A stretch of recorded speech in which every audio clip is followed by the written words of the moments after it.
Well, maybe let me jump in here with a short thought for us this morning. So many questions have been brought up. We could have taken any one of those questions and made a whole morning about that. I'm just going to share one thought for us this morning. Thanks, Jeremy. I didn't know where you had disappeared to. You've been quiet for like a long time. You had your hand up? Sorry, you're in the dark. If last week was helping us think about evangelism, maybe this week's passage has a word for us about discipleship. You know, as you lead your microchurch, do you ever wonder if you're doing a good job making disciples, or wonder what is the best way to make disciples? So maybe the passage has something for us this week in that. Jeremy shared a video with me recently of a man named Daniel who has been blind since he was really young. He lost sight in one eye when he was 3 months old and lost sight in his other eye. So he was 11 years old. And the video opens where, I've watched like a bunch of videos, so they all open differently. But one of the videos opens with him riding on his bicycle, blind. And you hear him making this clicking noise as he goes along. And he's telling the interviewer the story of how he's been clicking like ever since he can remember. Because when he was little, he discovered that if he would click when he walked and moved around, that as he came up to objects, the sound that reverberated to him would change. So he's like middle-aged now. He's essentially been echolocating his whole life. like bats, do with like sonar technology. Like that's how he gets around. So he's like on his bike and he's like, oh, there's a car coming. And he like slows down and turns. And I'm like, whoa, you're living on the edge, man. In one of the videos, he's walking along talking and he stops and you see him start clicking and he's like moving his head and he's like, oh, this is a really big structure in front of me. And he's clicking more and more and more. And he goes, oh, this one has a roof, but it doesn't seem like it has any walls. He's like, I think that we're at a pavilion or something like that. And it was a pavilion right in front of him, And they keep walking and he comes to this tree that was like super oddly shaped. It like came out of the ground and was like growing sideways. And he was almost moving his hands as if he was like discovering it with his hands, but he wasn't. He was moving his hands to describe to the interviewer what he was discovering through clicking. So he would click and he was like, this is really interesting. This tree goes up really sharply, but then it doesn't seem to grow up anymore. And he's just like, he's like, oh, this tree seems to be growing sideways or something. Like he could tell it was a tree, so he knew it wasn't a pole. He does this like all kinds of things. I'll walk through the city and just be like, oh, there's something in the way. Like columns or something? I don't know. We'll go around it. He just moves along. I was like really fascinated by what he was doing. Over time, he's figured out how to discover the shape and the texture and the size of objects by sending out a sound and listening to the response that he gets back over and over and over again. And I wonder if maybe making disciples comes down to whether or not we are good at being sheep who can locate and respond to the voice of Jesus. Leadership in the kingdom isn't anything less than being a good sheep in God's pasture. That's for sure. But I think maybe leadership isn't really more than that either. We can have lots of leadership experience, be super respected by people, have led lots of ministry stuff. We can know something about the scriptures and really good ministry strategy, and in the end, still not be good at being sheep. We can still find ourselves being thieves and wolves and hired hands. Luke 10 is really a continuation of Luke 9. The Pharisees were concerned in Luke 9 last week about the healing of the blind man born blind at birth. They were very concerned about the healing that Jesus did, but it captivated them for all the wrong reasons. They wanted to have a say. They believed they had the authority to say who could be in the sheep pen and how they could get in. And Jesus comes now in Luke 10 with this familiar image for Jewish religious leaders. When he starts teaching about sheep and shepherds and thieves and wolves and hired hands, the images of Ezekiel 34 and other Old Testament passages would have been really vivid in their minds, where the Lord corrects the shepherds of Israel and says to them, you have not bound up the injured. You've not cared for the weak. You've actually gotten fat off of eating the sheep. And then declares to them, I, the Lord myself, will gather up my sheep, and I will be their shepherd. They would have heard that loud and clear as he shared this parable on the heels of that healing that he did in Luke 9, or John 9, sorry. So here in John 10, he declares he is the gate that every sheep has to pass through. Jew, Gentile, Pharisee, blind man, sinner. He is the gate that every sheep has to pass through, and that he is the good shepherd. Not a good shepherd, the good shepherd. He alone has the authority to decide who gets to come in and out of the sheep pen, because he is the one who lays down his life unto death for the sheep. And I don't know about you, but I don't want to be a thief or a wolf or a hired hand. Probably have been at times, but I don't want to be.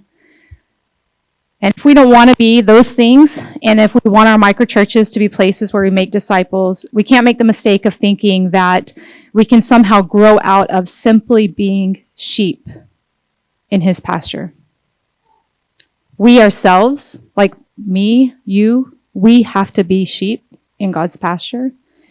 And we together in our microchurches need to keep figuring out, how do we be sheep together under the leadership of Jesus? There's this refrain through the passage that the shepherd knows the sheep. He calls them by name. He leads them in and out. And because the sheep recognize his voice, they follow him.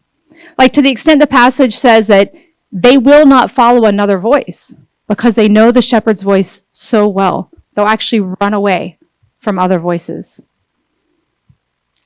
It sounds really simple when you just read it in the passage, right? Really clear, but no problem whatsoever. But maybe some of you are more like me. I don't always find hearing the voice of Jesus simple in my everyday life. I wish I did. I want to. Some days I do. But sometimes there are so many voices in the world, and honestly, so many voices like here in my own head, that it's really hard to clear them away and discern what the shepherd is saying to me. We had this retreat recently. Some of you were on the retreat. And Daphne put together some games for us, and one of them was a relay. And at the beginning of that relay, we had to partner up, and one of the partners had to be blindfolded, and the other person had to see for them. And they threw rubber chickens at the start line on the ground. And you had to try and get your blindfolded person to the rubber chicken and back to like some bowl or something as the first part of the relay. So it was total chaos, as you can imagine. Everyone's trying to figure out their strategy. Me and Essence were partnered up. We did a good job. And everyone's trying to figure out, what am I going to do? Do I stand at a distance and try to yell over everyone once the game starts? Do I stand right next to my partner and try to just like feed into their ear and walk with them? You know, we're all trying something else. And the game starts and it's really loud, and the people next to me, they took the strategy of like, I'm going to walk right next to my person and tell them where the chicken is and how to get to the chicken. And I watched them taking really long, slow, deliberate steps trying to get to their chicken. I took it before the game even started. I went and stood by the rubber chicken. I don't know if this was cheating or not, so apologies if it was. And I was just like talking to Essence. I was like, hey, Essence, I'm over here, right next to the chicken. And Essence had her back to me. She had her back to me. But as soon as she heard me talking, she threw her arm and pointed it at where she heard my voice. And I was like, you're pointing right at the chicken. She's like, I've got this. They said go. She shocked me. She turned around and she started running at the chicken, just hoping she was going to be able to hear my voice say stop over the crowd if she was going to hurt herself, you know. And I was like, whoa, you really went for that.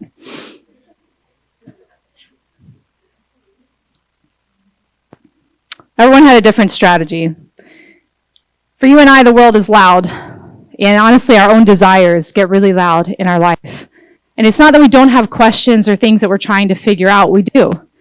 But we have so many sources of knowledge to turn to and so much noise to be distracted by. It's possible sometimes we just assume we already know where we're headed and we take off. Sometimes it feels more like we're blindfolded and groping for rubber chickens when we try to hear the voice of Jesus. Maybe it's just me. I think part of being sheep is getting past the clutter and the assumptions and back into a place of wonder and simplicity and curiosity. I heard a story about when Anna first went out to California to a ministry school out there. She was meeting with a mentor, and they were going to talk some about hearing the voice of God, I think.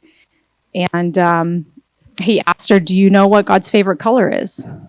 And she was like, "No, I don't think so." And he was like, "Well, have you ever asked him what his favorite color is?" I'm guessing the answer was no. I heard this story, and I was making faces because I was like, that's a weird question. He's like, "Well, why don't we just take a minute to ask Jesus what his favorite color is and see if he says something?" So they stop and listen. And he says, "Well, did you hear anything?" And she's like, "I don't know. I saw the color yellow." And he was like, "Well, that's cool." He's like, "Do you know why yellow is God's favorite color?" She's like, "No." "Well, have you asked him?" And I just thought it's such a great illustration, because that's it, isn't it, really? Like when it comes down to hearing God. Whether he's led you into the safety of the pen or into the wide open field, the challenge is to stay in a place of childlike, faith-filled curiosity about God and what he's up to and where he's trying to lead us. As I read this passage and even reflect on some of these stories that I've been told recently, it makes me want to do a ruthless inventory of my own life. Maybe each of us has to do that, really. Are we still being sheep in his pasture? Am I soaking my life in him? Am I meditating on his word and searching for his heart in my everyday life? Am I asking what he thinks and what he desires? And am I listening for a response? And when I get a response, even if it feels small or I feel unsure, am I reacting to that with curiosity and faith-filled action? Or am I getting overwhelmed by the noise? Or maybe just assuming that he agrees with me, the purchases I make, the ways I conduct my relationships, the way I go about my job, the ways I'm spending my time, the places I do outreach, the priorities that I set for my life. And I found myself these last couple of months slowly taking social apps off of my phone and ditching streaming services. Not all of them, but the ones that I'm finding that have been consuming me, not because I'm super holy, but just, you've probably been there. Maybe you haven't, I don't know. But sometimes diving into a good show can be restful, or getting on socials to catch up with people's lives. It's fun. It's a good thing. But there's just been moments in the past couple months where I found myself just scrolling endlessly, bored, honestly, and not resting and not being filled up and not paying attention to my life and just pushing the delete button. I'm just having these moments, of conviction. Maybe there are other things Jesus wants me to be paying attention to be curious about. But I find myself choosing noise over silence or assuming instead of asking and listening. I just wonder, are we still being sheep in his pasture? And what about us collectively in our microchurches? Are we continuing to be sheep together? If we were to do some sort of radical inventory of our microchurch life, you with your microchurch, I'm sure we would find some really good stuff, that we are doing life together, that we're caring for one another, we're worshiping and gathering around the scriptures, that we're talking about people that God is calling us to reach, maybe even faithfully going to places where we're trying to engage in his mission. I know some of you you're leading really good programs and providing tangible resources for people in need, and these are all really good things. But I wonder if even in these good things, sometimes we fall into assuming instead of listening. I just wonder, when's the last time that your microchurch was interrupted by the Spirit, by God's leadership? The last time that we stopped to ask, is there someone that maybe God wants us to be serving that we're not currently serving, or someone who should be in this room with us that isn't here right now, and could we ask him who that is? When's the last time that someone came to you for advice in your microchurch and you were like, wait, have you asked Jesus yet? Can you spend a week just asking Jesus about it before you give them advice about what to do? Or the last time you sat together as a microchurch and wondered, even though we really like being together, is there someone here that's supposed to step out and start something new? When's the last time that we in our microchurches exited our plans into his green pastures? Sometimes he interrupts us by sending us somewhere new. Sometimes he interrupts us by calling us to wait. We never know what Jesus will say to us, but the point is, are we listening? I think about Derek, who a lot of us know, who used to play flag football and do a little Bible study with some guys in the bar. and Jesus asking him to step out and stop playing flag football when everything was going really well, and to do more work to develop beer and Bible. And then when the Lord asked him to stop his job and go start a coffee shop when he didn't know anything about coffee or business or starting shops. June's here. She's nodding. She's like, yes, I remember. That's what happened. I think they've stopped and started multiple things since then because of the voice of Jesus. Or another couple of leaders that I heard about recently, Jared and Heather, who have a heart to do ministry in apartments, and they needed a place to live. And they were really tight on their budget, and they discovered Apartment Life Ministries. Some of you know them. Apartment Life will literally give you a place to live in an apartment complex if you will just commit to doing ministry in the apartment complex. And they found them, and they were like, that's amazing. Like, that's our heart. We need a place to live. And it seemed like the right solution. And they spent some time asking Jesus, and Jesus just saying to them, wait. The point is, are we listening? His words just may not always make sense in the moment, but they will always be life-giving when we follow him. As we head into communion, I don't know, Emily or someone, if a musician wants to come on. As we head into communion, I think if we want to make disciples, we have to be committed to being sheep. Like ruthlessly committed to being sheep who listen to the voice of Jesus and obey him. And we have to invite other people to be sheep with us. That together we're learning how to listen to his voice and obey him. So as we come to prayer and worship this morning and communion, I just want to make a couple of invitations to you, and then maybe Tommy or someone will come up and lead us into communion. If you've been leading for a while and you feel like you're losing touch with the voice of Jesus, with what it means to be a sheep, I've just really felt for you this weekend as I've been praying that there's a fresh start for you this morning. Maybe there's a few questions you could ask yourself, Is there some distraction in your life that needs to go today? Like as soon as you leave here, something you've been distracted by that you need to find a way to move it out of the way. Or maybe there's something that Jesus has already said to you, a nudge that you felt from him that you just haven't quite been obedient to yet, that you need to find a way to follow through on this week. Or maybe this morning as we head into communion, you just need to take time to ask Jesus for the gift of curiosity about his heart this morning, that he would help you to draw near in hunger for his friendship.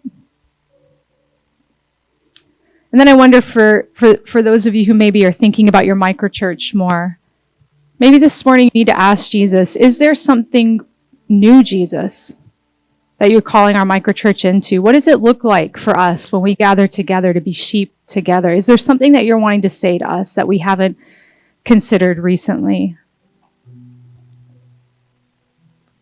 As you pray this morning, I just want to call you to come through the gate.